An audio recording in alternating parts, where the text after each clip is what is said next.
kebaikan-Mu, dan nafasku menceritakan kasih-Mu. Ajak ku berdiam dekat di hati-Mu. Ajak ku berdiam dekat di hati-Mu. Di saat ku berpaling, ku temukan cinta-Mu. Katakan, di sana Kau menanti Tuhan. Sana Kau menanti, bawaku lagi bersekutu dalam damai yang sejati. Katakan, oh, ku damba hadir-Mu. Oh, inilah rinduku. Hidupku hanyalah untuk-Mu. Segenap hatiku kagum akan kebaikan-Mu, dan nafasku mencintakan kasih-Mu. Ajar ku berdiam dekat di hati-Mu. Hidupku hanyalah untuk-Mu. segenap hati kami Tuhan, Segenap hatiku kami kagum akan kebaikan-Mu akan Yesus. kebaikan-Mu, dan nafasku menceritakan kasih-Mu. Ajar ku berdiam dekat di hati. Mari jemaat Tuhan sama-sama angkat tangan kita, katakan, Hidupku hanyalah untuk amin. Hidup kami hanya kepada Engkau Tuhan. segenap hatiku kagum akan kebaikan-Mu, dan nafasku menceritakan kasih-Mu. Ajar ku berdiam dekat di hati-Mu. Hidupku hanyalah untuk-Mu. Segenap hatiku kagum akan kebaikan-Mu, dan nafasku menceritakan kasih-Mu.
sebelum kita menyanyikan satu lagu, that today is the day that the Lord has made, and we shall rejoice and celebrate. Celebrate what? The goodness of God, the victory yang Tuhan berikan kepada kita. Celebrate kesetiaan Tuhan dalam hidup kita. Celebrate victory over victory, kemenangan demi kemenangan. Mari kita bertepuk tangan buat Tuhan Yesus, sebab Dia Allah kita yang setia. Amen. Haleluya. How many of you that want Jesus more? Berapa di antara kita yang inginkan Tuhan Yesus lebih lagi? Firman Tuhan di Matius 5 ayat 6 dikatakan, berbahagialah orang yang lapar dan haus akan kebenaran, karena mereka akan dipuaskan. Tuhan, kami percaya Tuhan, setiap kami yang haus dan lapar yang hari ini datang ke hadapan-Mu, akan Kau puaskan Tuhan. Thank you Jesus for your faithfulness. You have our attention this morning Tuhan. Kaulah perhatian kami pagi ini, pusat penyembahan kami pagi ini Tuhan. Thank you Jesus. Jesus. Oh, soul will sing.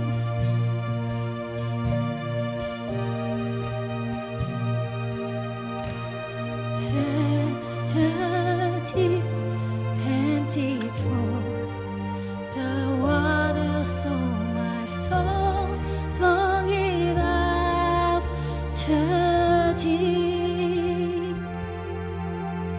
You alone are my heart's desire, and I long to worship Thee. As the deer panted for the water, so my soul longing after Thee.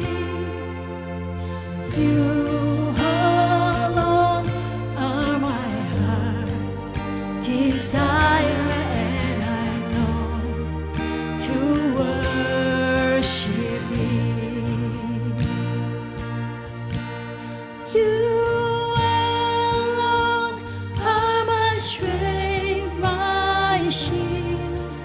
To You alone may my spirit yield. You alone are my heart's desire, and I long to worship Thee. Oh Yesus, Yesus, jiwa kami memuji-Mu Tuhan. Kami bersuka karena-Mu, sebab Engkau segalanya.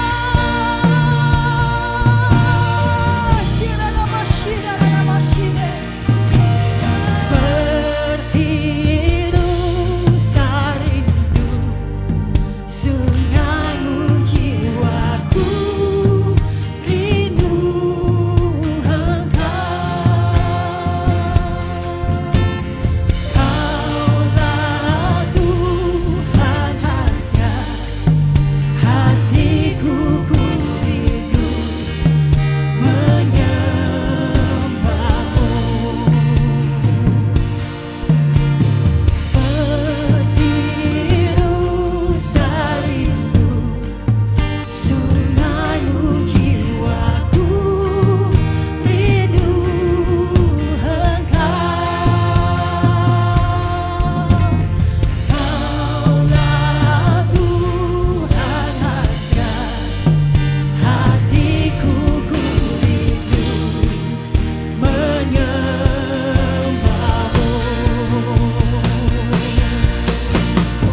melebihi segala apa yang ada di dunia ini Tuhan. Engkau terlebih berharga ya Bapa, melebihi semua yang ada di dunia ini Tuhan. Engkau yang terutama ya Bapa. Kami perlu Engkau lebih lagi Tuhan, lebih lagi Tuhan Yesus. Engkaulah nafas kehidupan kami Tuhan. The source of our life we only find in you oh God. Hanya di dalam-Mu Tuhan. Oh Jesus, Jesus, Jesus. Jiwa kami biar terus memuji-Mu Tuhan. Biar jiwa kami boleh terus berseru kepadamu Tuhan. Biar wajah kami Tuhan terus memandang kepadamu ya Tuhan, Allah kami yang hidup. Thank you Jesus. Kaulah Tuhan Raja dan sahabatku, Kaulah segalanya.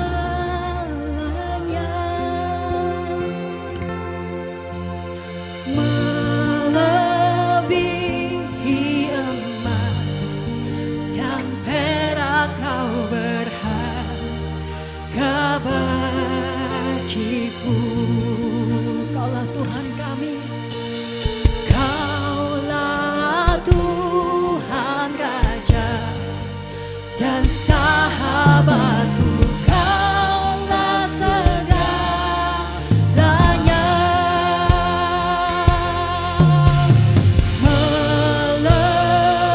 Melebihi emas dan perak Kau berharga bagiku.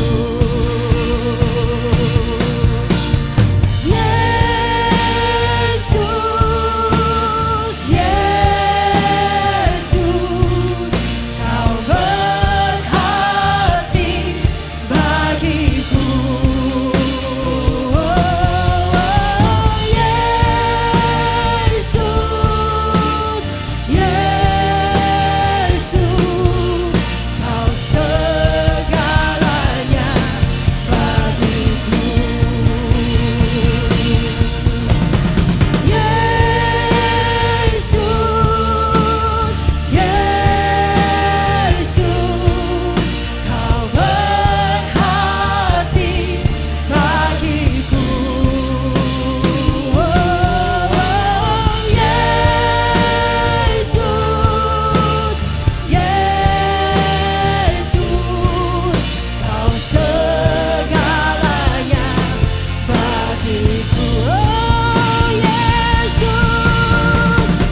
di dalam hadirat-Mu. Kami memuji-Mu,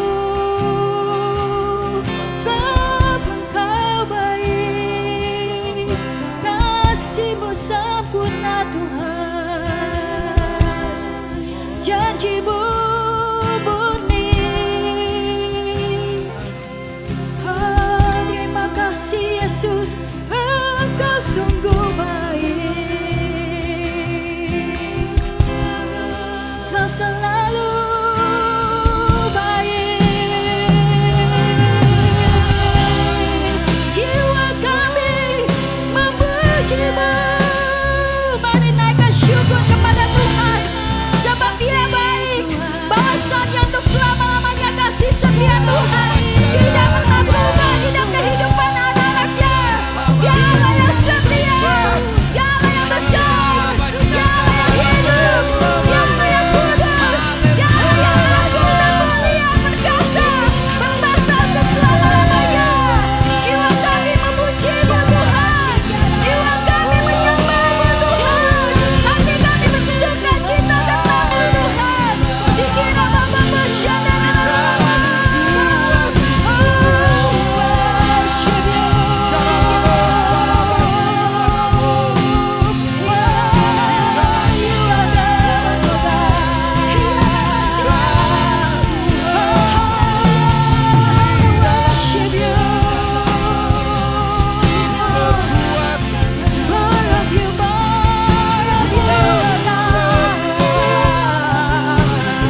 You're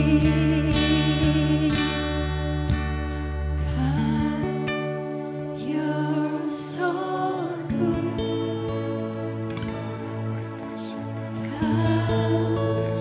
You're so good. You're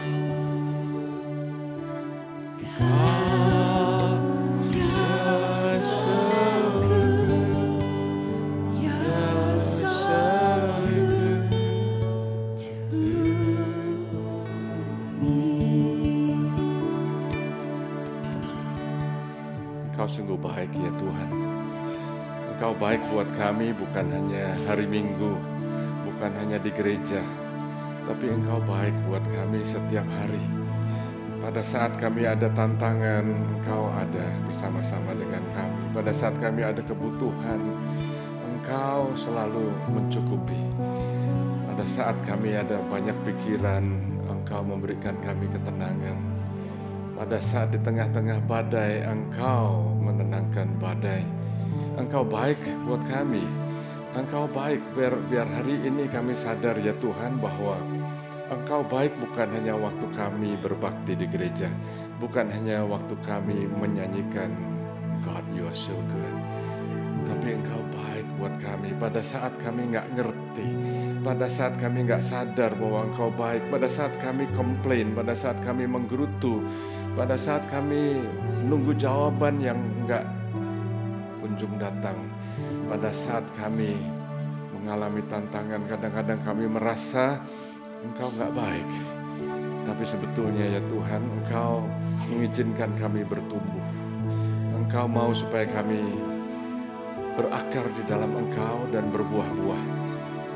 Terima kasih ya Tuhan, karena biar hari ini pada saat kami menyanyikan dan menyatakan, mendeklarasikan kebaikan Tuhan, lebih daripada semua perbuatan baik yang Engkau lakukan, Tuhan, Engkau mengutus Yesus Kristus ke dalam dunia ini untuk menghapus dosa kami, untuk menebus kami, untuk membuat kami yang berdosa menjadi kudus di hadapan Engkau. Kami akan ambil bagian dalam perjamuan kudus ya Tuhan. Kami akan ambil bagian dalam perjamuan kudus ini mengingat kebaikan-Mu, mengingat kebaikan-Mu di dalam hidup kami secara pribadi, secara keluarga, secara gereja. Engkau baik. Engkau baik buat kami. Oh Tuhan Yesus, Tuhan Yesus, terima kasih ya Tuhan. Saat ini ya Tuhan kami, kalau ada yang sudah menerima Tuhan Yesus dan mungkin belum menerima communion element, bisa angkat tangan sebentar supaya disediakan oleh Asyir. Oke, Tuhan Yesus, kami mengucap syukur ya Tuhan. Kami angkat roti ini ya Tuhan, yang adalah tubuh Kristus yang dipecah-pecahkan untuk kami, supaya kami menjadi satu, supaya kami utuh, supaya kami sempurna. Terima kasih ya Tuhan. Kami angkat roti ini yang adalah tubuh Kristus. Kami mendeklarasikan Kau baik buat kami. Di dalam nama Yesus Kristus kami ambil bagian. Amin. Mari kita makan.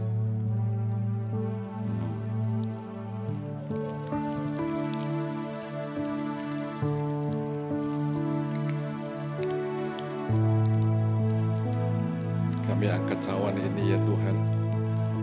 Kami ambil bagian di dalam anggur, dalam jus ini ya Tuhan, yang melambangkan darah Kristus.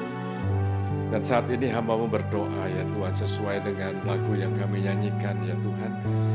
Engkau adalah Tuhan yang menyembuhkan, Tuhan yang memberikan kami sehat jasmani dan juga secara emosi dan juga secara mental.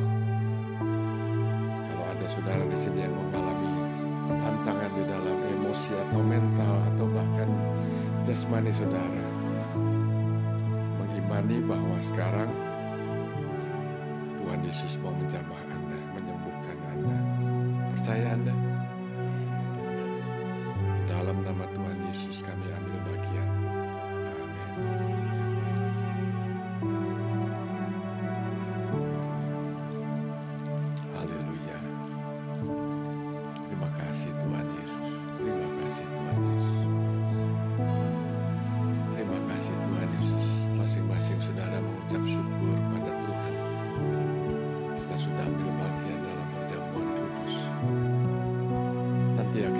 lihat lagi apa sih yang Tuhan lakukan buat kita dan rencana Tuhan, tujuan Tuhan setelah kita diselamatkan ini apa ya. Nanti kita akan lihat lagi waktu firman Tuhan disampaikan. Terima kasih Tuhan Yesus. Silahkan duduk Bapak Ibu Saudara sekalian. Saya welcome Dewi. Silahkan Dewi. Selamat pagi. Hari ini kita akan seperti biasanya membawa persembahan-persembahan kita, persembahan buah sulung, persembahan bangunan gereja, dan segala benih-benih yang sudah Tuhan taruh dalam hidup kita, yang untuk kita tabur, kita bawakan dengan sukacita. Amin. Ada satu firman di 2 Korintus 9 ayat 7 dibilang begini, hendaklah masing-masing memberikan menurut kerelaan hatinya. Jangan dengan sedih hati atau karena paksaan, sebab Allah mengasihi orang yang memberi dengan sukacita.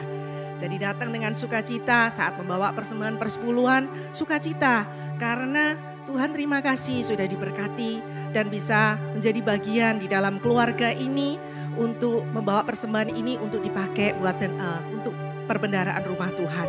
Saat membawa persembahan yang lain, mungkin Anda digerakkan Tuhan untuk dana pembangunan gereja. Bawa dengan sukacita, Tuhan terima kasih loh ya. Aku diberikan benih untuk aku nabur buat dana pembangunan gereja ministry center. Anda mungkin bisa udah imajinasi, udah bisa melihat visi-visinya. Oh ada kelas-kelas di situ, anak-anak muda akan di-equip. Anak-anak children ministry akan punya kelas-kelas untuk mereka bisa belajar setiap Sunday. Terus gatheringnya anak-anak muda, waduh seneng. Nah jadi bawanya dengan sukacita, amin. Nah jadi yuk mari kita berdoa. Tuhan Yesus terima kasih ya Tuhan buat setiap benih ya Tuhan yang kau berikan di dalam hidup kami untuk kami tabur. Tuhan terima kasih ya Tuhan buat setiap roti ya Tuhan yang kau sediakan di dalam kehidupan kami untuk kami bisa enjoy. Tuhan terima kasih ya Tuhan setiap hari Tuhan kau memberkati kami dan kau memberikan firman-Mu bagi kami untuk kami terus setia membawa persembahan persepuluhan dan persembahan yang lainnya ke dalam rumah Tuhan sehingga ada persediaan di dalam rumah Tuhan. Tuhan terima kasih kami kau pakai untuk menjadi bagian Tuhan di dalam kerajaan-Mu, menabur di ladang-Mu Tuhan. Terima kasih. Berkati setiap daripada kami menabur dengan sukacita di dalam nama Tuhan Yesus. Amin. Silakan saudara-saudara bisa membawa persembahan Anda ke kotak persembahan di depan atau Anda bisa memberikan melalui cek, online atau seal dan teks.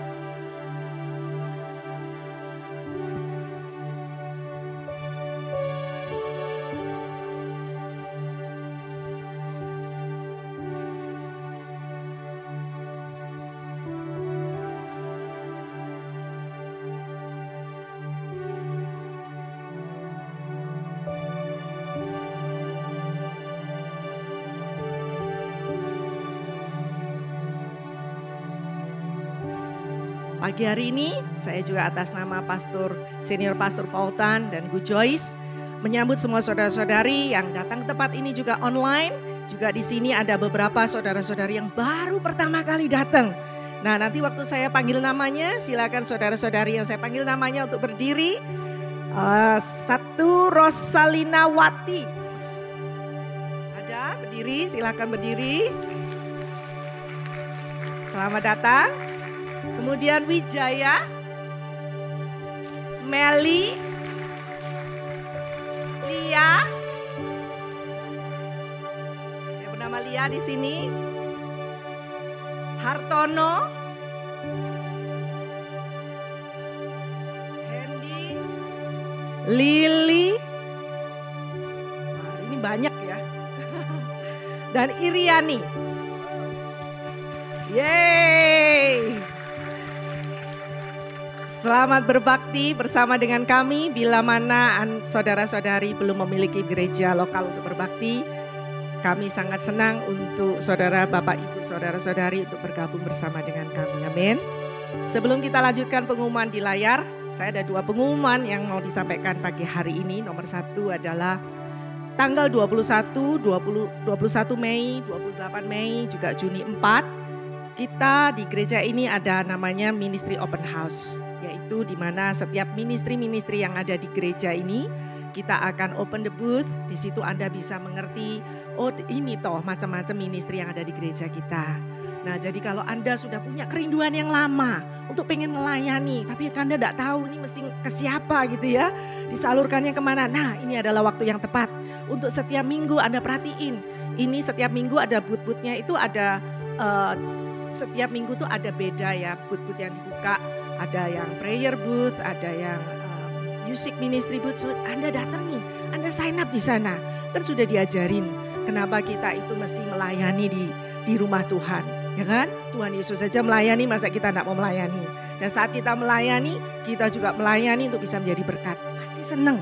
Nanti waktu Anda itu terjun di dalam pelayanan ini, terus Tuhan bicara dan pakai Anda di sana. Sudahlah, percaya, pasti banyak kesaksian. Hidup Anda pasti puas, pasti senang banget. Makanya nggak salah judulnya itu The Joy of Serving. Amin. Karena melayani itu sukacita. Saat kita melihat orang-orang yang kita layani itu mengalami Tuhan, breakthrough. Waduh, senangnya bukan main. Jadi sign up ya, jangan lupa ya, didatengin booth-boothnya ya. Semuanya melayani di gereja ini, oke? Gak ada yang gak melayani, amin. Yang kedua, hari ini jam 1.30 itu ada kelas parenting seminar. Siapa yang udah ikut? Nah, masih belum semua. Hari ini sesi yang kedua, gak apa-apa ketinggalan. Kemarin itu ada videonya bisa didapatkan, tapi hari ini jangan nonton yang videonya. Karena waktu nonton yang datangnya itu lebih excited. Senang sekali, Bu Joyce itu dipakai Tuhan untuk menyampaikan, mengajari kepada setiap orang tua di sini how to parenting anak-anak, bagaimana menjadi orang tua yang baik. Tidak ada yang sempurna, tapi kita semua mau belajar. Amin. Buah-buahnya sudah kita lihat, anaknya Pastor Paul dan Bu Joyce. So kita yuk belajar sama-sama. Yang oma-oma, opa-opa juga datang, jadi bisa ngajarin cucu-cucunya juga. Ya, oke, jangan lupa ya. Terima kasih, silakan kita lanjutkan melihat pengumuman di layar.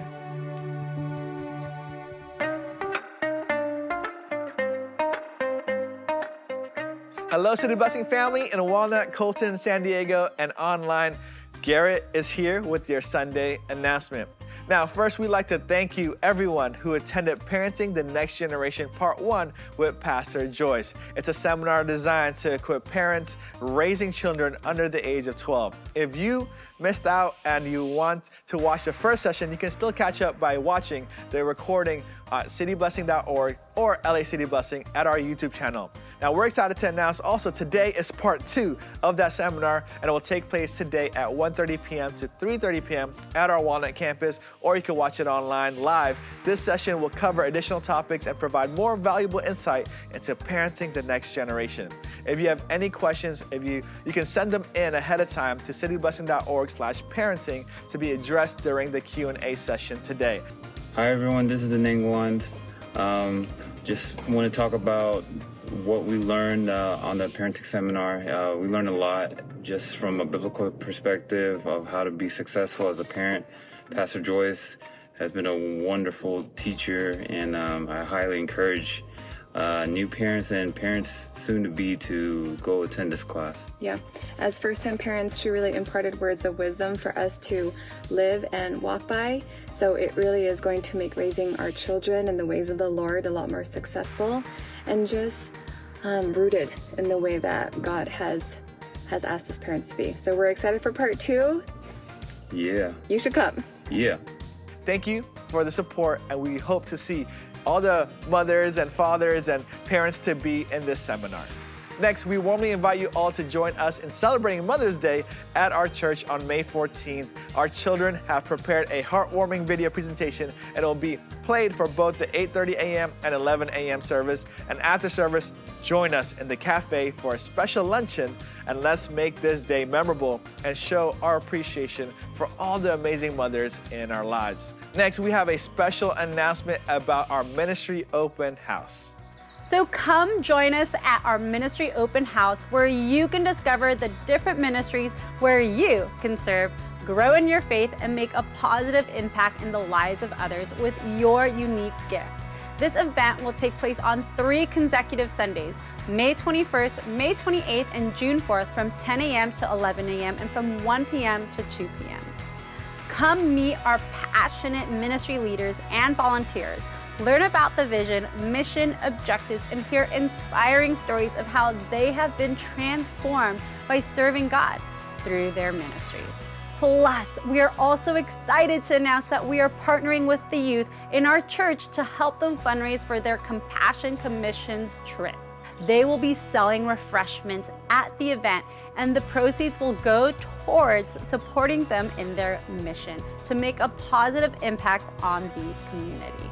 We believe that serving in a ministry is more than just doing something for God. It's about being part of a community that is committed to seeing lives transformed and bringing God's love to the world. So join us and discover how you can be part of our vibrant community of believers.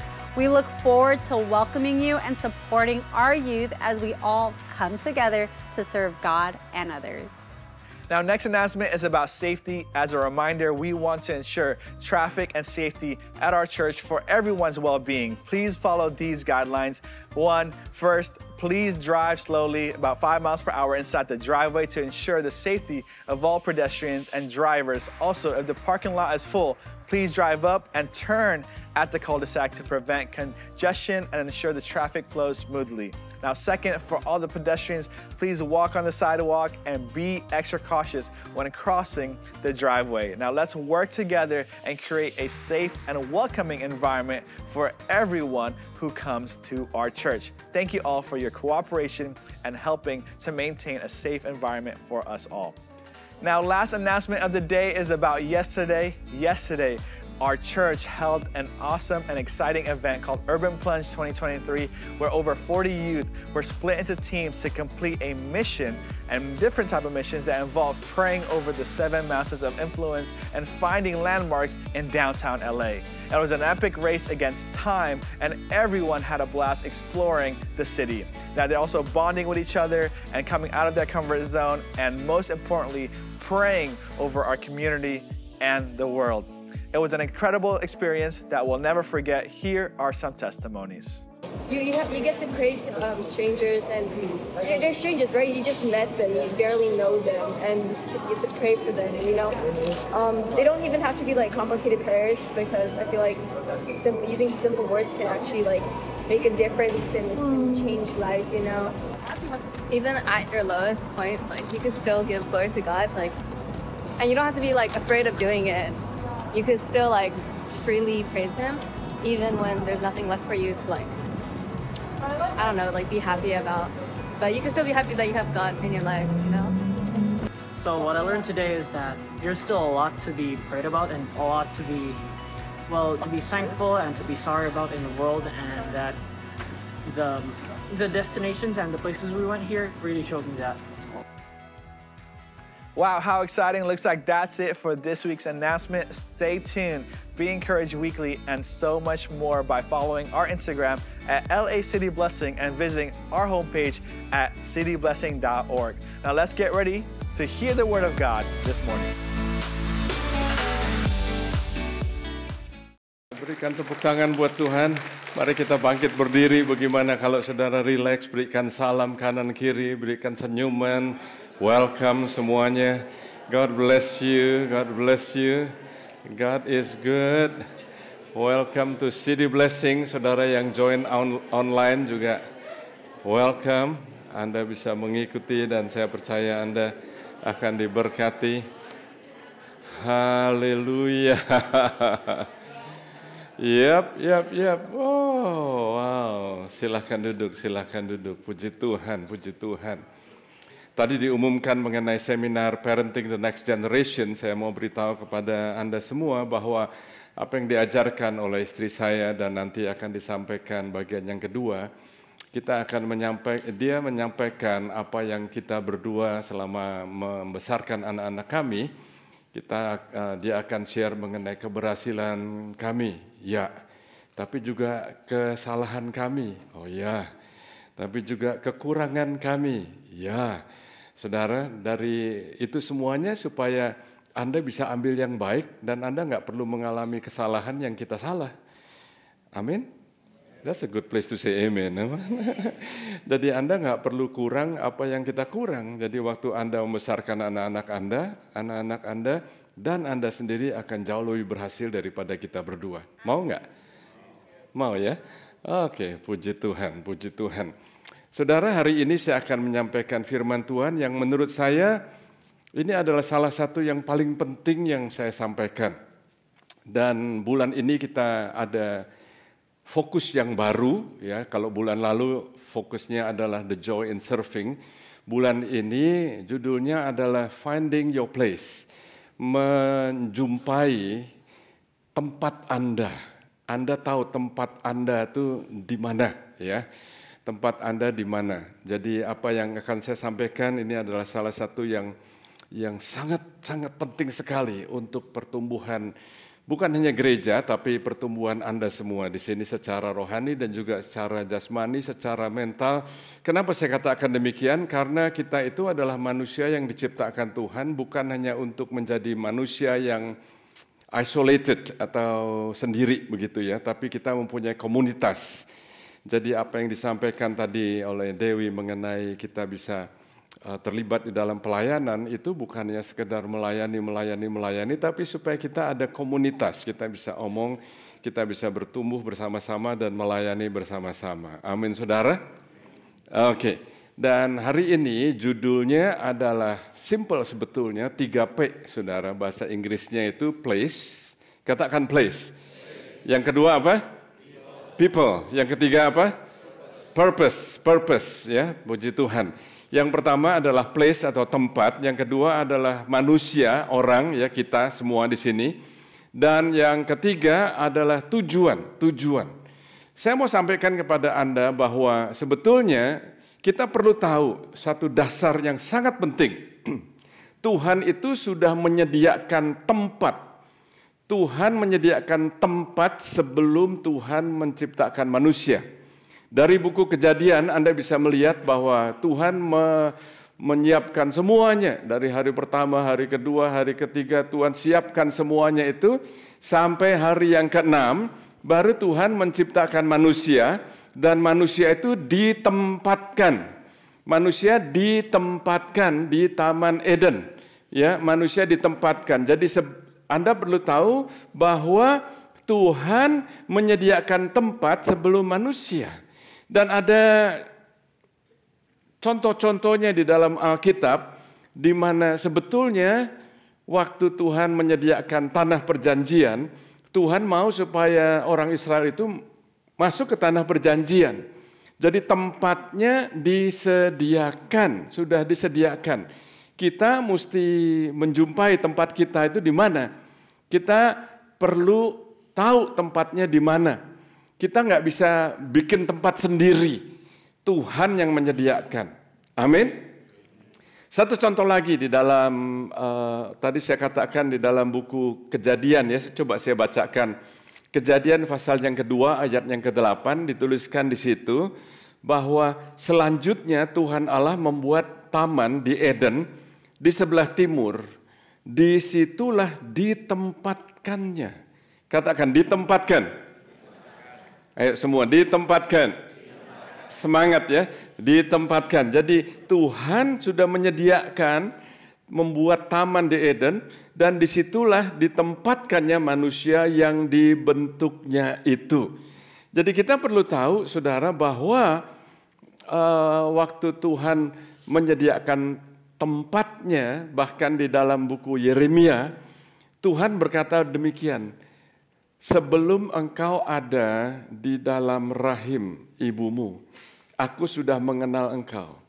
Wow, jadi berarti Tuhan sudah tempatkan rahim seorang wanita yang akan melahirkan orang yang namanya Yeremia, yang kemudian Tuhan berkata, aku sudah menentukan engkau untuk menjadi nabi bagi bangsa-bangsa. Ada tujuannya, ada tempatnya, ada orangnya, ada tujuannya. Jadi apa yang dia katakan sebetulnya, saudara, Anda perlu tahu bahwa kita semua ada tempatnya. Amin. Dan kita semua ada tempatnya. Tuhan berikan kepada masing-masing kita satu potensi yang luar biasa di dalam diri Anda. Dan di sana Anda mempunyai kapasitas, dan Anda mempunyai kemampuan, dan Anda mempunyai talenta, dan Anda mempunyai karunia di dalam diri Anda. Jadi sekali lagi saudara, Tuhan menempatkan kita kita tidak bisa menempatkan diri kita semau-maunya sendiri, nggak bisa saudara. Di dalam 1 Korintus 12 ayat 18, nanti kita akan lihat lebih detail lagi, tapi saya akan bacakan dulu sebentar saudara. Tetapi Allah telah memberikan kepada anggota-anggota masing-masing secara khusus. Yaitu suatu tempat pada tubuh seperti yang dikehendakinya. Sebetulnya simpel saudara, masing-masing kita di dalam tubuh kita ini kan ada tempatnya ya. Bayangkan kalau kaki ini ada di kepala. Bayangkan kalau mata ada di belakang. Saudara enggak, itu masing-masing ada tempatnya. Demikian juga kita ini secara tubuh Kristus sebagai gereja Tuhan, masing-masing kita ini ada tempatnya. Dan tempat saudara itu sangat spesifik dan Tuhan berikan kita satu potensi, kapasitas, kemampuan yang luar biasa. Amin saudara. Dan bulan ini kita fokus untuk mobilize, untuk mengaktifkan semua saudara, semua anggota gereja, semua saudara untuk terlibat di dalam pelayanan. Bulan ini fokusnya itu saudara. Tadi sudah diumumkan, Dewi sudah menyampaikan di video announcement, diulangi lagi, saya sekarang khotbahkan. Supaya Anda nangkep betul saudara. Ini adalah fase yang pertama, saya harapkan Anda ikut, nanti akan kita kembangkan lagi, kita persiapkan lagi. Dan apa yang akan kita lakukan di dalam ministry open house, itu kita akan menyediakan, memberikan pengumuman kepada saudara. Nanti akan Anda lihat selama 3 minggu berturut-turut pelayanan-pelayanan yang tersedia sehingga Anda bisa bergabung di situ. Waktu Anda bergabung, Anda akan punya komunitas. Nggak hanya sendiri, nggak hanya datang ke gereja, nggak ada yang diajak ngomong lalu pulang.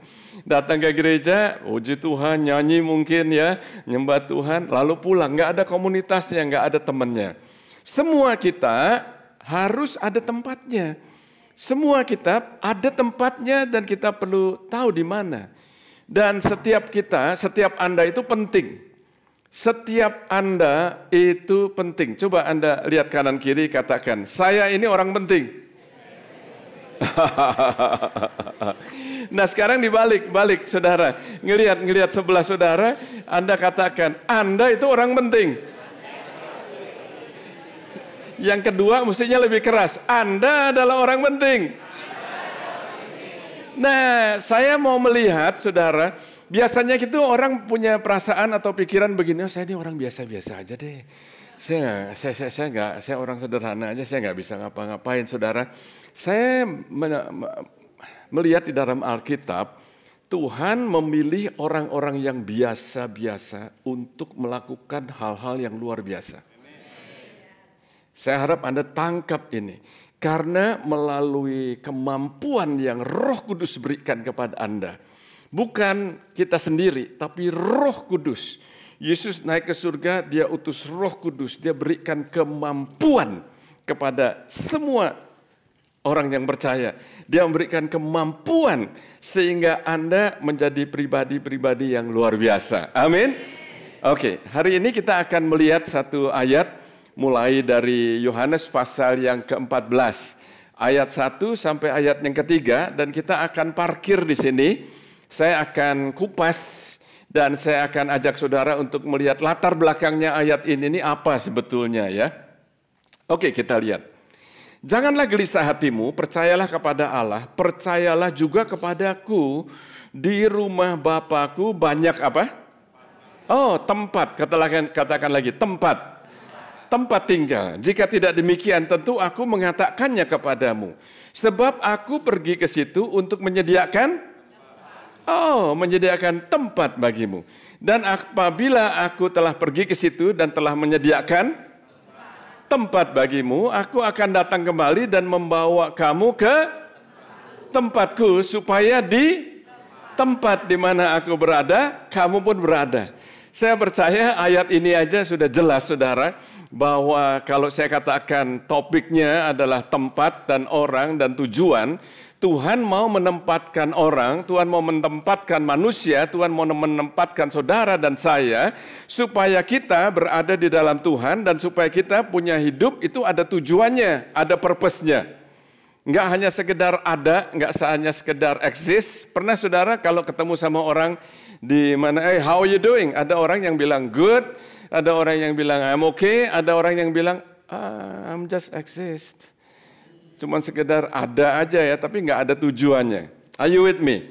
Nah, di dalam buku Yohanes ini sebetulnya dicatat ada 7 mujizat yang dilakukan oleh Tuhan Yesus.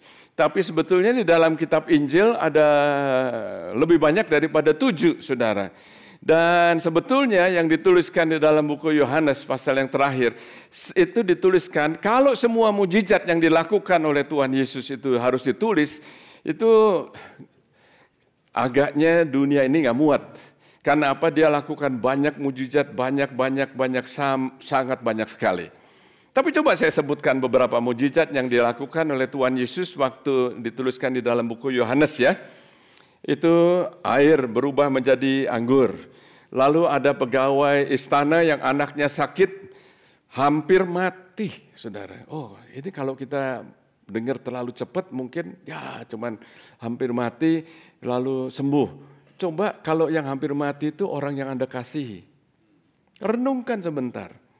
Ya, yang saya sampaikan hari ini hanya benih pemikiran yang Anda perlu olah, Anda perlu kunyah, Anda perlu mamah biak lagi, Anda perlu ulangi lagi di rumah.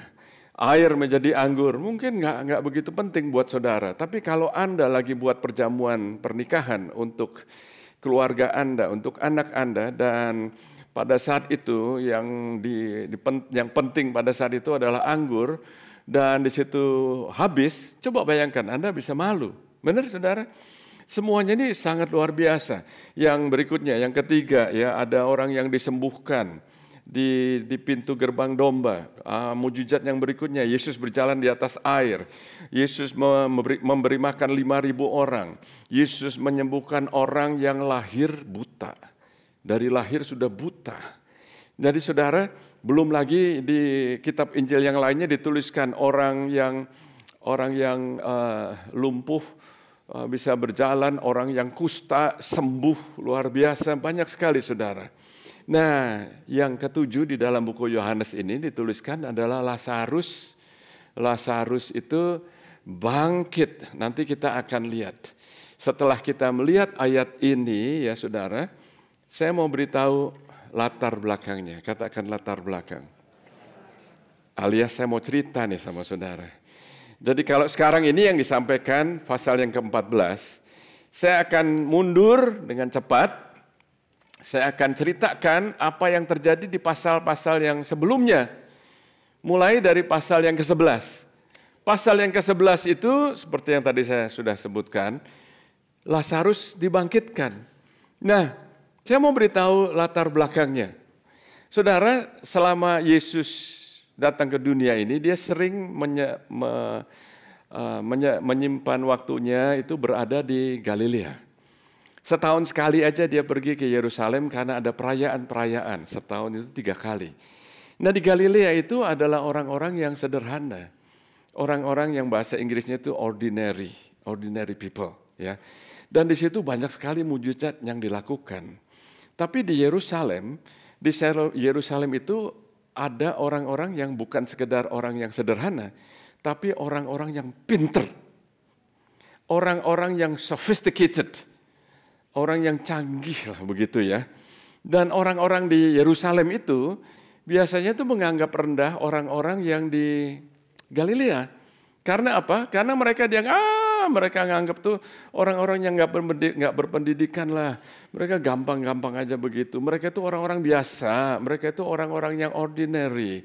Orang-orang yang nggak kayak kita, begitu ya. Orang-orang yang pinter, orang-orang yang berpendidikan, orang-orang yang serba canggih lah begitu. Sehingga apa? Mereka nggak nganggap. Nah itu sebabnya pada saat Yesus membangkitkan Lazarus itu sangat penting. Kenapa sangat penting? Karena terjadinya itu di Betani. Betani itu di pinggirannya Yerusalem.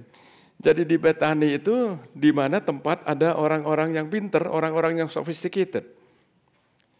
Coba Anda bayangkan ya, ternyata Tuhan Yesus itu luar biasa. Tuhan itu peduli akan orang-orang yang sederhana. Orang-orang yang mungkin nggak berpendidikan atau kurang berpendidikan. Orang-orang yang ordinary. Tuhan itu tertarik kepada orang-orang yang biasa-biasa aja. Bahkan Tuhan itu nggak suka sama orang-orang yang sombong. Are you with me? Orang sombong itu macam-macam saudara. Ada orang yang kaya sombong. Ya mungkin kita bisa bilang ya karena dia kaya sombong ya oke lah. Tapi ada orang yang nggak kaya sombong saudara. Itu lebih kayaknya apa yang mau dibanggain ya. Jadi ternyata itu kita bisa belajar bahwa ada orang yang kaya tapi nggak sombong juga ada. Benar apa betul? Jadi kita mesti lihat bahwa ternyata itu adalah sikap hati. Dan kita belajar bahwa Tuhan itu tertarik kepada orang-orang yang ordinary untuk melakukan hal-hal yang extraordinary. Orang-orang yang biasa, melakukan hal-hal yang luar biasa. Waktu saya membaca ayat-ayat firman Tuhan, bahkan Anda bisa selidikin nanti ya di rumah. Are you with me? Selidikin lagi di dalam 1 Korintus pasal 1 ayat 26 sampai ayat yang ke-29. Ternyata Tuhan itu memilih orang yang lemah untuk memalukan orang yang kuat. Tuhan memilih orang yang bodoh bagi dunia ini untuk mempermalukan orang yang berhikmat. Tuhan memilih orang yang nggak dipandang ya, untuk mempermalukan orang-orang yang rasanya itu wah udah sophisticated. Saya waktu baca ayat itu saya pikir waduh ternyata saya ini qualified. Karena saya ini orang yang biasa-biasa aja. Karena saya ini ya Anda yang sudah pernah tahu cerita saya waktu saya dikeluarkan dari college. Wah rasanya malunya luar biasa. Tapi Tuhan pakai untuk memberkati orang-orang yang berhikmat. Amin saudara. Jadi sekarang ini kita di dalam budaya apa saudara? Budaya celebrity. Celebrity culture itu menganggap bahwa orang-orang yang ordinary, orang-orang yang biasa, itu diterjemahkan sebagai orang-orang yang nggak ada artinya. Dia orang yang biasa. Omongnya biasa ya, tapi sikapnya itu nggak ada artinya. Di dalam Tuhan setiap kita, setiap manusia berarti. Setiap manusia berharga di hadapan Tuhan. Jadi saya melihat di sini bahkan nggak heran saudara, waktu Tuhan Yesus mencetuskan pelayanannya dia dengan mengatakan, Roh Tuhan ada padaku, oleh sebab ia sudah mengurapi aku. Dia sudah mengurapi aku. Mengurapi dengan Roh Kudus. Jadi Roh Kudus itu sangat penting sekali. 2 minggu yang lalu Pak Danny, oke, haleluya. Maybe that is a prophetic word. Sampaikan mengenai Roh Kudus, saudara. Penting sekali. Yesus berkata, dia mengurapi aku. Dia mengurapi aku. Untuk apa? Pertama-tama dalam pelayanan Tuhan Yesus itu dia mencetuskan to preach the gospel to the poor. Untuk menyampaikan Injil kepada orang-orang yang sederhana, saudara. Jadi kalau ada saudara di sini yang merasa bahwa Anda itu orang yang biasa, dalam arti saya nggak berarti. Rubah pola berpikir yang demikian. Itu bukan dari Tuhan. Itu dari budaya celebrity culture. Semua saudara berarti. Katakan lagi dengan yakin, saya orang penting.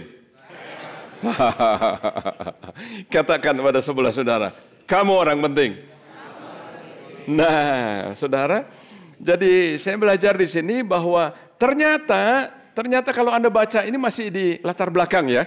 Yohanes pasal yang ke-11, waktu Lazarus itu bangkit dari antara orang mati, kalau saya ada di situ pada saat itu, menurut saya ya, saya akan kagum. Wow, sudah mati 4 hari. Ya, bangkit lagi. Tapi apa yang terjadi di dalam konteks itu dituliskan bahwa orang-orang itu bukan kagum, bukan takut. Banyak yang mau matiin, mau membunuh Lazarus. Mau dibunuh. Kira-kira kenapa, saudara? Biasanya kalau cerita di dalam Alkitab, Anda dengar biasanya penekanannya pada Maria dan Marta. Lazarus kurang banyak disebutkan di situ, kecuali pada waktu dia sakit dan waktu dia mati dan waktu dia dibangkitkan. Saya belajar bahwa ternyata, saudara, Lazarus itu enggak begitu membawa impact waktu dia masih hidup. Dia enggak membuat orang itu jadi terancam, karena dia waktu hidup dia enggak tahu kelakuannya gimana, enggak dituliskan di dalam Alkitab.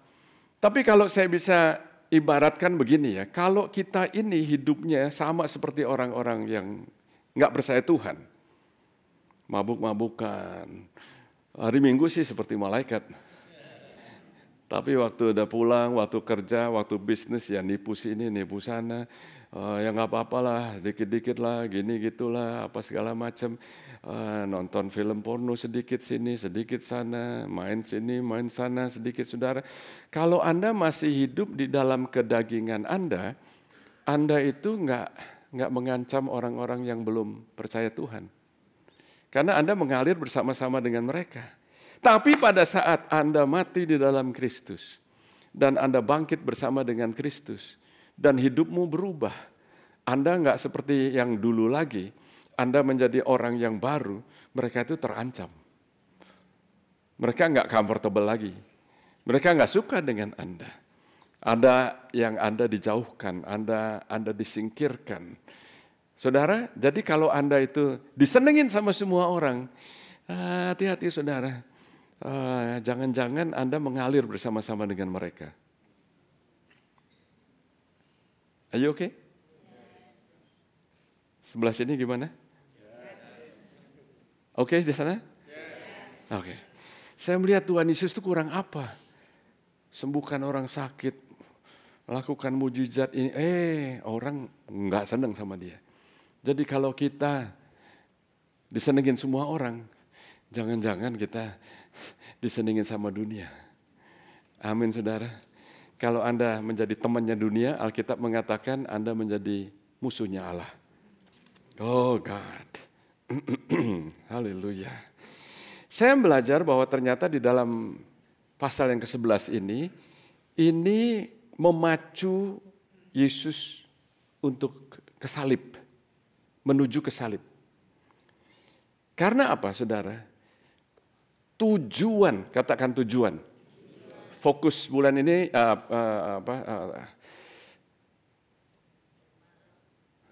topik minggu ini, hari ini apa, saudara? Tempat, manusia, dan tujuan.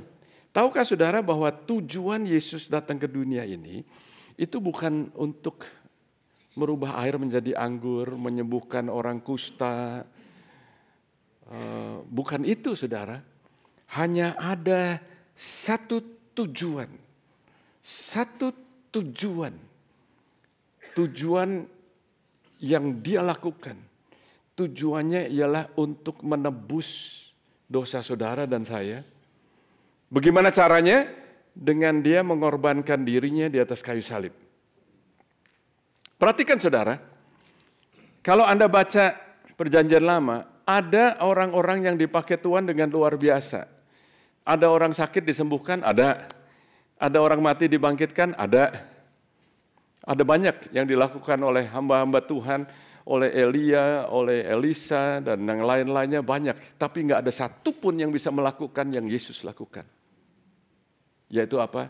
Menebus dosa manusia. Jadi dia datang ke dunia ini, dia menyediakan tempat. Dia sebagai manusia datang ke dunia ini dan dia ada tujuannya. Tujuannya itu dia harus mati di kayu salib. Nah, masuk ke pasal 12 saya melihat ada ceritanya, kalau saya bisa singkatkan di sini ya saudara, di Yohanes pasal yang ke-12. Itu waktu ada orang-orang Yunani mau bertemu dengan Yesus, mereka datang ke Filipus dan datang ke Andreas. Lalu waktu mereka datang kepada Yesus, Mereka katakan ada orang-orang yang mau bertemu. Yesus jawabnya apa, saudara? Dia jawabnya demikian. Oh, kalau biji gandum itu tidak jatuh ke tanah dan mati, dia akan satu biji aja. Tapi kalau dia jatuh ke tanah dan mati, maka ia akan berbuah-buah banyak. Wow, jadi saudara, saya melihat bahwa Yesus dari pasal yang ke-11 masuk ke pasal 12, tujuannya itu langsung ke salib. Di Yohanes pasal 12 dia sampaikan di situ bahwa kalau aku ditinggikan dari atas muka bumi ini, maka aku akan menarik semua orang datang kepadaku. Itu bicara mengenai waktu dia ditinggikan, dia mati di kayu salib. Pasal yang ke-13. Pasal yang ke-13, Anda bisa melihat di situ bahwa Yesus dia makan bersama-sama dengan murid-muridnya. Perjamuan malam yang terakhir. Tadi kita peringati dengan ambil bagian di dalam perjamuan kudus. Pada saat itu dia basuh kaki murid-muridnya. Lalu dia omong lagi, saudara. Dia bilang begini, aku gak akan lama lagi bersama dengan kamu. Itu artinya apa, saudara? Gak lama lagi aku akan mati. Dan dia jelaskan lagi di situ, kemana aku pergi kamu gak bisa ikut aku sekarang. Tapi kemudian kamu bisa ikut aku. Itu bicaranya mengenai dia akan mati, dia akan mati. Saudara, kalau kita menjadi murid-murid Yesus pada saat itu, melihat segala mujizat yang dilakukan, lalu orang yang kita kagumi bilang dia mau mati, kira-kira Anda dan saya bisa goyah juga ya, sedih juga, bisa kehilangan juga. Loh, kenapa sih orang yang bangkitkan orang mati kok dia sendiri akan mati? Are you with me? Am I talking to you? Ngikutin ya. Nah, itulah sebabnya karena mereka itu gelisah, mereka itu takut, mereka itu bingung ya saudara. Lalu Yesus berkata demikian, janganlah gelisah hatimu, percayalah kepada Allah, percayalah juga kepadaku. Di rumah Bapakku banyak tempat tinggal. Nah, banyak tempat tinggal, dalam bahasa Inggrisnya ada yang menuliskan mansion. Mansion itu rumah istana. Besar begitu ya. Saya perlu jelaskan kepada Anda di sini bahwa pada saat Tuhan Yesus menyampaikan ini adalah satu terjemahan yang kurang tepat sebetulnya. Karena orang-orang pada saat itu rumah aja banyak yang kecil-kecil kebanyakan atau sederhana, saudara. Mereka untuk dijanjikan sesuatu yang rumah besar atau istana nggak cocok, saudara. Terjemahannya tuh nggak demikian, makanya saya tuliskan di sini ialah banyak tempat tinggal. Di dalam bahasa Inggrisnya itu tempat tinggal, bahasa Inggrisnya itu dwelling places. Tempat, banyak tempat, banyak tempat. Karena saudara, kita perlu tahu bahwa kita ada tujuannya, kita perlu ditempatkan. Kita perlu ditempatkan. Kalau kita nggak ada tempatnya, maka hidup kita ini sia-sia. Ada yang pernah baca cerita anak yang hilang? Bahasa Inggrisnya prodigal son. Anak yang hilang, yang kembali lagi. Prodigal. Anda perlu tahu bahwa yang dikatakan prodigal son itu bukan orang yang melakukan dosa yang berat-berat luar biasa sekali atau gimana, membunuh atau bagaimana gitu ya. Prodigal itu artinya sebetulnya wasteful. Sia-sia. Di cerita itu anak yang hilang itu dia pergi. Tapi sebetulnya saya belajar, bisa bayangkan saudara bahwa ternyata ada orang-orang yang hidupnya wasteful, itu nggak perlu keluar gereja. Ada orang yang sudah di gereja atau masih di gereja, tapi sia-sia. I hope you get this. Nggak ada tujuannya. Wasteful. Jadi saudara, saya percaya bahwa waktu Tuhan Yesus bicara kepada murid-muridnya di sini, dia mengajarkan kepada murid-muridnya dan kepada kita semua sekarang ini bahwa halo, kamu masing-masing ada tempatnya loh. Anda masing-masing ada tempatnya ini. Ada tempatnya. Petrus mengatakan kamu adalah batu yang hidup. Batu yang hidup. Nah, saudara, coba kita lihat di sini ya, bicara mengenai tempat. Saya akan ajak saudara baca beberapa ayat lagi, lalu saya akan ajak Anda untuk berdoa. Ya, berdoa. Ibrani 10 ayat 24-25 mengatakan, dan marilah kita saling, katakan saling. Kalau Anda sendirian bisa saling nggak? Sendirian. Saling sama siapa? Halo? Jadi perlu ada komunitas. Dan marilah kita saling memperhatikan supaya kita saling mendorong dalam kasih dan dalam kasih dan dalam pekerjaan baik. Saudara, minggu lalu fokus kita di dalam melayani dengan sukacita ya. Serving, joy in serving ya. Sukacita dalam melayani. Siapa di sini yang untuk melayani pernah nggak sukacita? Di sini pekerjaan yang baik, dalam pekerjaan baik dituliskan ya. Siapa di sini yang melakukan pekerjaan baik tapi nggak suka? Ada? Anda jangan takut untuk respon. Ada kalanya saya melayani, ada kalanya saya berbuat baik, orang yang saya lakukan berbuat baik, kamsi aja enggak. Pernah ngalamin? Tadi nggak mau angkat tangan. Anda sudah melayani. Ya. Tapi orang yang dilayani terima kasih aja enggak. Halo? Di rumah begitu juga, saudara. Istri menyediakan makanan, suami terima kasih aja enggak. Kalau keasinan ngomel. Kurang panas ngomel. Bilang terima kasih kek. Halo? Belajar ngomong terima kasih. Salah satu yang kami lakukan di rumah, itu sampai sekarang anak-anak kami sudah dewasa. Itu kalau makan begitu ya, istri saya sediakan. Itu lagi makan, thank you mama. Ya, jadi belajar terima kasih. Halo? Nah, tapi yang saya belajar di sini ya, melakukan perbuatan baik itu kadang-kadang melelahkan loh. Halo? Melayani kadang-kadang bisa melelahkan. Jadi jangan pikir, wah pokoknya melayani, the joy in serving, selalu enak. Enggak selalu enak. Halo? Berbuat baik, ada harganya, enggak selalu enak, saudara. Nah, saya belajar saudara di dalam Kisah Rasul 10:38 dituliskan, yaitu tentang Yesus dari Nazaret, bagaimana Allah mengurapi dia dengan Roh Kudus dan dengan kuat kuasa. Dia yang berjalan keliling sambil berbuat baik. Wah, ternyata untuk berbuat baik itu perlu Roh Kudus. Perlu kuat kuasa, saudara. Kalau enggak tahan. Kalau enggak, Anda bisa kepahitan, Anda bisa kecewa, Anda bilangnya mau dipakai Tuhan, tapi waktu dipakai Anda enggak suka.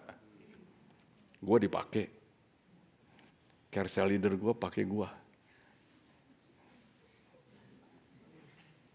Halo? Pastor gue pakai gue. Ya katanya mau dipakai.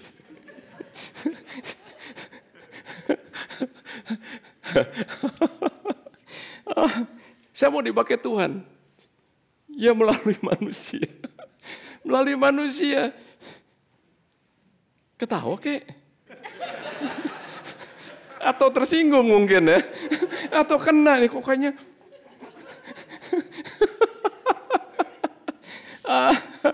Nah, di sini ayat yang berikutnya dituliskan, janganlah kita menjauhkan diri dari pertemuan-pertemuan ibadah kita.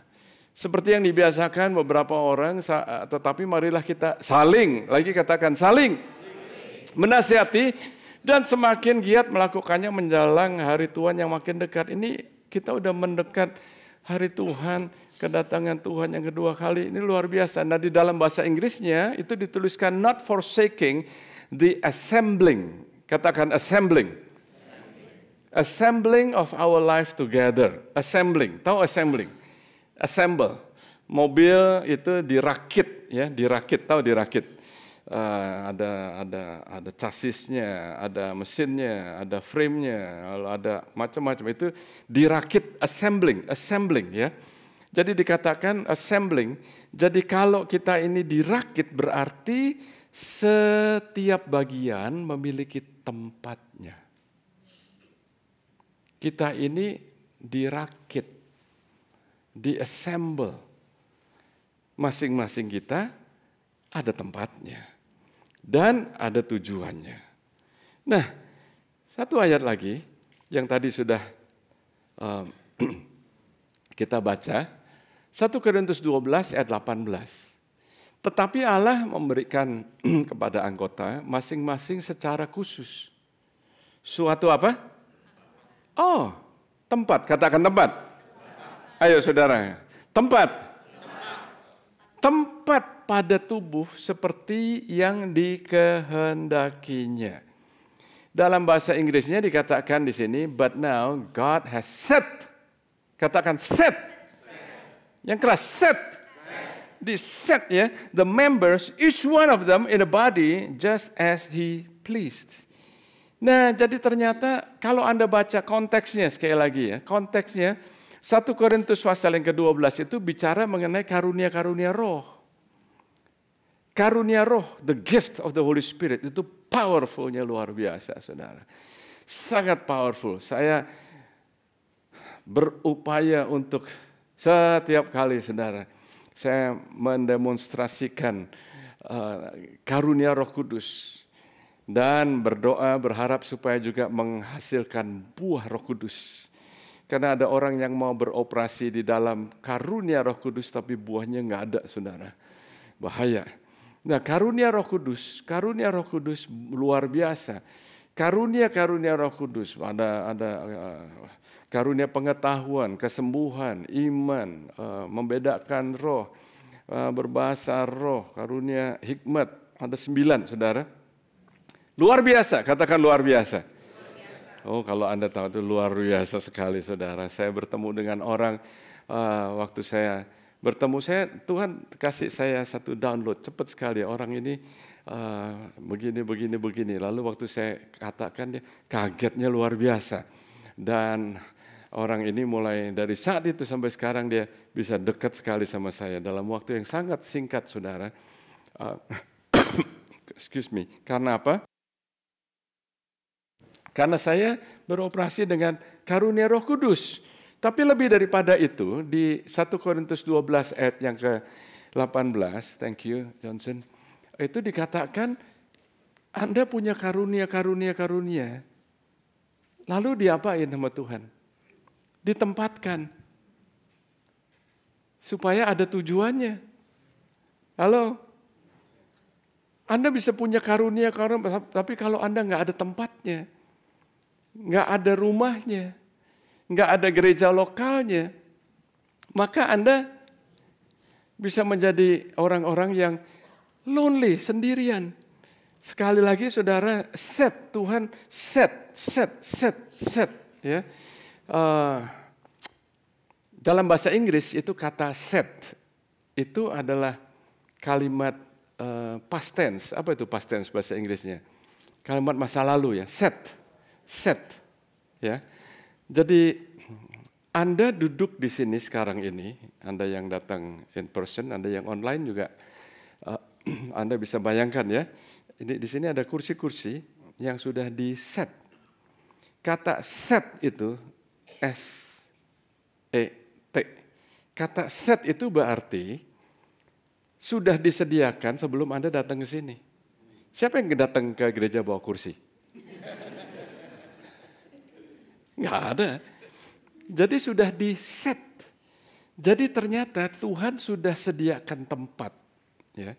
Tuhan sudah sediakan tempat buat kita. Dari Kejadian pasal yang pertama, Dia menyediakan taman di Eden. Dan Tuhan menempatkan manusia, itu sudah disediakan.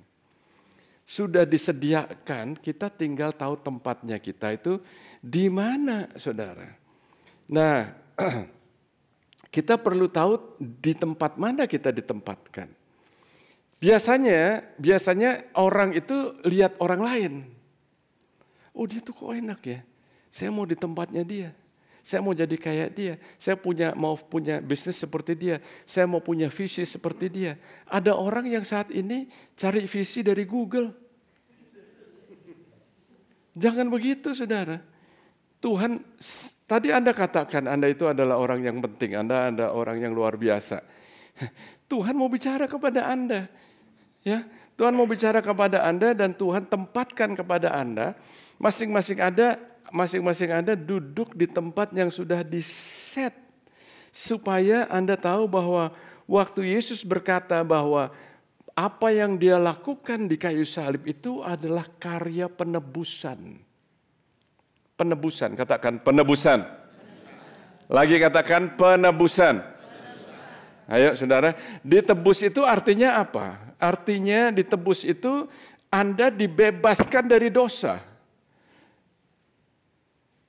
Ditebus itu artinya apa? Anda bebas dari perasaan bersalah, malu atau guilt. Shame and guilt. Artinya apa saudara? Penebusan, katakan penebusan. Kalau Anda menebus sesuatu itu berarti Anda membeli sesuatu, betul? Kita ini dibeli oleh Yesus karena Adam waktu itu menjual semua otoritas, semua dominion yang Tuhan berikan kepada Adam, dijual kepada iblis, diserahkan karena dia nggak taat. Yesus beli kembali dengan darah yang mahal. Dan dia menyediakan tempat. Dia menyediakan tempat, itu sebabnya kembali di Yohanes pasal yang ke-14. Aku pergi untuk menyediakan tempat bagimu.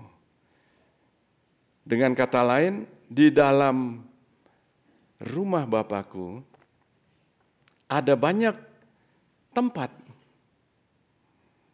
Di dalam rumah Bapakku ada banyak tempat. Gereja lokal adalah mempelai Kristus. Ada banyak tempat di sini ya. Di dalam gereja lokal ada banyak tempat. Dan Yesus menyediakan tempat bagi kita semua di dalam Dia. Disediakan masing-masing tempatnya luar biasa sekali. Nah, kalau saya bisa ibaratkan, ini ada gambar saudara, gambar. Siapa yang di sini tahu mainan Lego? Ada yang tahu? Ada yang tahu? Oke, mainan Lego ya. Itu masing-masing itu ada tempatnya. Anda bisa bikin mobil-mobilan, rumah-rumahan, kapal-kapalan, Lego ya. Itu ada tempatnya, ada bagiannya. Atau Lego itu dikatakan juga sebagai building block. Building block, nih ada gambar lagi. Ya, bisa bikin rumah-rumahan, itu Lego semua itu saudara. Gambar lain lagi, nah masing-masing kita ini salah satu bagian dari potongan itu. Kalau kita cuma ngumpul aja, saudara, kalau di depan parking lot ya, ada setumpuk batu-batu, itu Anda nggak bisa bilang itu bangunan. It's not a building, cuman kumpulan batu-batu aja. Kita di sini, kalau cuman nyanyi sama-sama, ya bagus, ya, puji Tuhan. Tapi kalau kita nggak mau terlibat di dalam tempatnya, nggak ada tujuannya. Kita ngumpul tapi seperti batu-batu aja yang di depan, nggak bisa ada tujuannya. Are you following me? Jelas ya? Oke. Jadi kalau kira-kira ibarat puzzle ya, puzzle itu kita tuh ada bagiannya untuk melengkapi satu gambaran yang luas. Satu gambaran yang luas. Supaya kita bisa ditempatkan. Supaya kita bisa masing-masing ada tujuannya. Are you with me?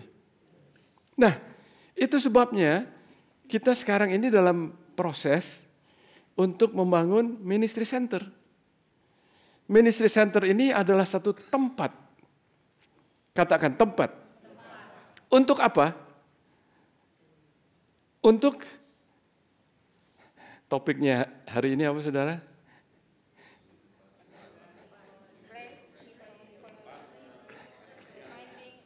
Supaya manusia, supaya Anda semua dilengkapi. Itu ada tempatnya buat apa kalau nggak ada orangnya? Halo? Tema kita tahun ini apa? Harvest. Harvest of souls. Akan ada banyak orang-orang yang Tuhan kirimkan. Sudah banyak yang Tuhan kirimkan. Dan tempatnya lagi dibangun ya. Untuk orang, untuk generasi muda, untuk generasi berikut, untuk anak-anak muda. Halo? Siapa yang mau di sini? Berapa banyak orang tua di sini? Berapa banyak saudara sebagai orang tua mau anak-anak Anda lebih baik daripada Anda? Enggak semuanya. Gua nggak mau. Gua nggak mau disaingin sama anak gua. Bertobatlah. Kalau Anda orang tua yang benar, Anda bangga kalau anak Anda lebih bagus daripada Anda. Aminnya yang keras dong, jangan amin. Kalau aminnya amin gitu kayaknya tuh ya oke lah ya gitu ya. No, amin gitu loh saudara.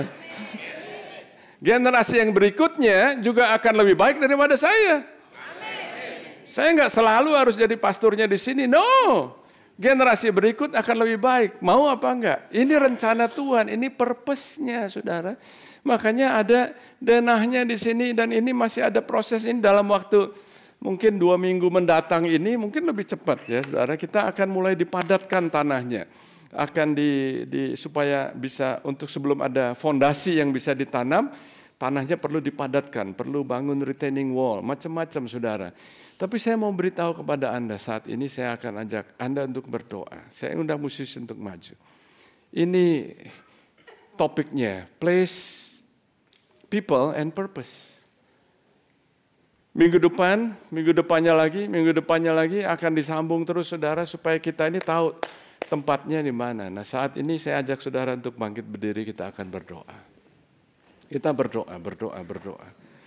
Sekali lagi saudara, ini adalah yang saya sampaikan ini bukan sekedar building project, bukan. Salah satunya adalah building project. Nangkep ya? Ngikutin? Nyambung? Halo? Bukan, itu adalah tempat, tapi kita ini perlu ada tempatnya. Ya saat ini, saya mau kita berdoa. Oh terima kasih Tuhan Yesus. Oh adakah saudara di sini yang saudara merasa ya seperti yang tadi saya sampaikan, Anda mungkin belum kenal Tuhan. Dan Anda mendengar mengenai rencana penebusan Kristus. Go ahead, you can start playing. Rencana penebusan Kristus. Kristus menebus semua yang nggak kenal Tuhan, yang belum ke gereja, yang tadinya saya juga tadinya bukan orang yang dilahirkan dan dibesarkan dalam keluarga Kristen.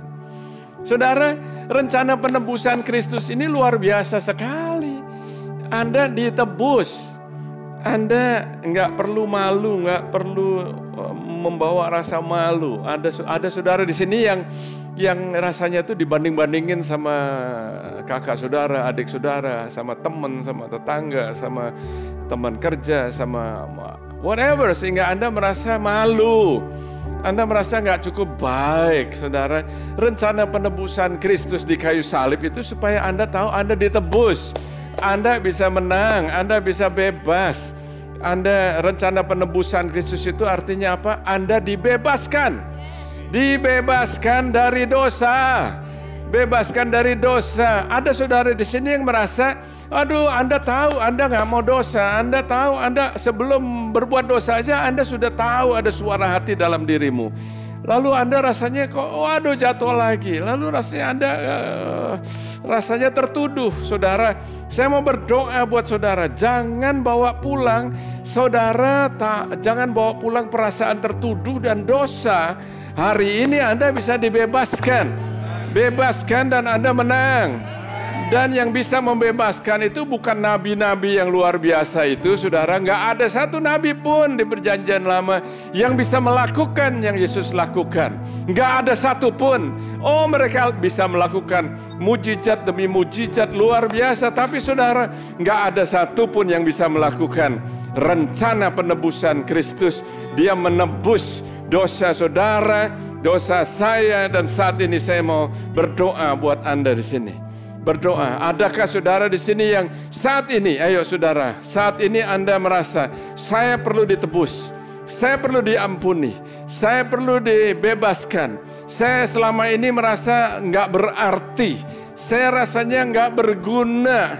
Oh, saat ini saya mau berdoa buat saudara. Saat ini Anda angkat tangan saudara, angkat tangan saudara. Saya mau berdoa buat saudara. Yes, ada lagi, saudara. Angkat tanganmu yang tinggi-tinggi. Saudara yang belum mengenal Tuhan ya. Anda yang saat ini mau berkata, saya mau terima Tuhan Yesus. Saya mau terima Tuhan Yesus. Iya, ada lagi. Anda belum pernah mengundang Yesus masuk dalam diri Anda. Oh ya, saat ini saya undang ministry team untuk maju ke depan. Ministry team untuk maju ke depan. Dan Anda bisa menghadap ke jemaat. Dan Anda yang tadi mengangkat tangan, ayo saudara jangan malu, maju ke depan. Maju ke depan, kita akan doakan Anda. Kita akan doakan, silahkan. Ayo saudara. Ini adalah satu rencana yang luar biasa. Come on, jangan malu. Anda bukan maju ke depan untuk dipermalukan, bukan. Tapi untuk Anda didoakan. Ada yang mau commit, recommit yourself. Anda mau recommit yourself. Anda mau menyerahkan hidup Anda lagi kepada Tuhan. Anda bisa maju ke depan. Anda bisa maju, kita akan doakan Anda. Dia adalah Tuhan yang baik, Tuhan yang baik. Terima kasih Tuhan Yesus. Hari ini ya Tuhan, hari ini Engkau bicara kepada kami. Hari ini ya Tuhan, Engkau menghidupkan, menyembuhkan, membangkitkan. Terima kasih. Ada saudara di sini yang saat ini Anda merasa, wah saya udah jauh dari Tuhan. Anda merasa Anda nggak berani berdiri dengan iman saudara waktu Anda pulang gereja. Dan Anda mau dikuatkan. Anda mau dikuatkan. Maju ke depan saudara, kita akan doakan. Ada langkah yang Anda perlu lakukan. Anda ambil langkah. Maju ke depan, kita akan doakan. Ada saudara di sini yang Anda merasa Rabayata Sakaya Danaban. Anda merasa Anda dibenci atau nggak disukai sama orang-orang karena Anda pengikut Kristus dan Anda mulai capek. Anda mulai kendor. Saudara, Anda perlu Roh Kudus. Anda perlu Roh Kudus untuk menguatkan. Oh yes Lord, yes Lord. Tuhan Yesus. Tuhan Yesus. Oh Rabayata Sanama. Terima kasih Tuhan Yesus. Terima kasih Tuhan. Kita nyanyikan bersama-sama saat ini. Semua Anda, semua kita nyanyikan lagu ini.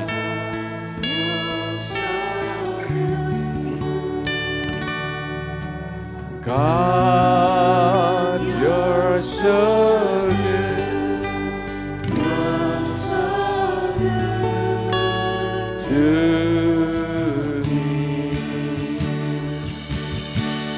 God, you're so good. God, you're so good. God, you're so good. You're so good to me. Sambil musik mainkan lagu ini di background, saya ajak kita semua untuk berdoa buat building project kita. Masih ada banyak yang perlu dilakukan untuk memadatkan tanahnya, untuk fondasinya, untuk permit yang perlu kita dapatkan dari kota. Gimana kalau kita saat ini bersatu hati untuk berdoa buat Ministry Center? Amin, saudara. Ayo kita berdoa, berdoa, berdoa. Oh, di atas sakaya Tuhan Yesus. Masing-masing saudara, ayo kita berdoa sama-sama ya. Sama-sama berdoa supaya ada kemudahan, supaya bisa ada kontraktor atau orang yang melakukannya dengan tepat, dengan baik, dengan benar. Tuhan, kami berdoa ya Tuhan untuk setiap tukang-tukang, orang-orang engineer yang ambil bagian ya Tuhan, pekerja-pekerjanya Tuhan Yesus. Dan juga kami berdoa untuk kami yang mempunyai keahlian di dalam talenta-talenta tertentu ya Tuhan. Kami bisa ambil bagian di situ ya Tuhan. Dan dengan demikian kami bisa juga menghemat biayanya, karena kami bisa dengan talenta yang kami punya, kami bisa berikan untuk pembangunan Ministry Center. Oh yes, talenta, skill, keterampilan yang Anda punya. Oh, masing-masing kita ada banyak satu sinergi yang Tuhan berikan. Kami berdoa ya Tuhan untuk pendanaan juga ya Tuhan. Tuhan, kami percaya Engkau yang memberikan visi. Oh, ini visi dari Engkau. You shall build, says the Lord. Kami akan membangun sesuai dengan apa yang Engkau perintahkan kami untuk lakukan. Tuhan, terima kasih, terima kasih. Engkau pakai kami, Engkau berkati kami. Siapa yang di sini yang mau diberkati oleh Tuhan? Tuhan berkati Anda semua. Tuhan berkati kita semua supaya kita menjadi berkat. Oh yes. Enggak salah untuk Anda diberkati. Oh, Tuhan Bapa Surgawi mau memberkati Anda semua supaya kita semua menjadi berkat. Bayangkan saudara, apa yang kita lakukan dalam Ministry Center ini akan memberikan dampak untuk generasi penerus.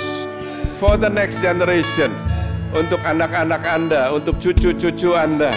Oh yes, karena apa? Kita tahu ada tempatnya, ada orangnya, dan ada tujuannya. Terima kasih Tuhan Yesus.